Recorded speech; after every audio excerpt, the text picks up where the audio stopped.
বাদুড়িয়া থানা এলাকার জসাইকাঠি আটঘরা গ্রাম পঞ্চায়েতের আদিবাসী পাড়া এলাকার পানীয় জলের কলের ভিতরে কেরোসিন তেল ও অন্যান্য সামগ্রী ঢেলে দেওয়ার অভিযোগ উঠল স্থানীয় এক যুবকের বিরুদ্ধে।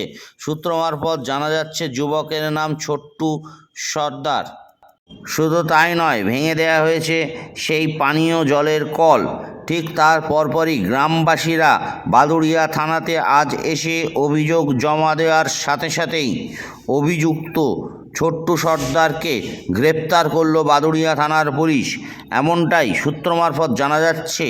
অন্যদিকে ধৃতের স্ত্রী স্বীকার করলেন সমস্ত ঘটনা সত্য। হ্যাঁ, ছোট্টু এই কল ভেঙেছে কেন? ও ও গিয়ে জাস্ট মানে কেরোসিন দিয়ে দিয়েছিল, কিন্তু বাদ বাকি তো কাজ করেছে ওরাই করে ভেঙেছে কলটা। কেরোসিন ঢেলে দিয়েছে? হ্যাঁ। কেরোসিনটা কেন ঢাললো? কলের মধ্যে কেরোসিন ঢাললে তো কেউ ব্যবহার করতে পারবে না। সেটা তো জানি না, আমি কিছু জানি না। ও মানে মানে মাল খেয়েছিল, সেখানে গিয়ে ও ঝামেলা করেছে, কি করেছে সেটা আমি কি করে বলবো?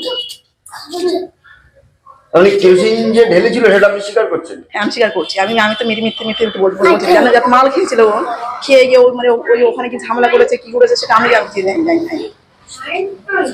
একটা কেরোসিন ঢাললে তো সেই জল তো কেউ ব্যবহার করতে পারবে না মানুষ।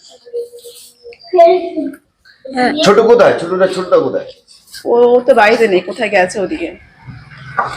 ওদিকে কোথায় গেছে? হ্যাঁ। আপনার নাম কি? সুচিত্রা সুচিত্রা সর্দার। আর ছোট্টুর পুরো নাম কি? ছোট্টু সর্দার।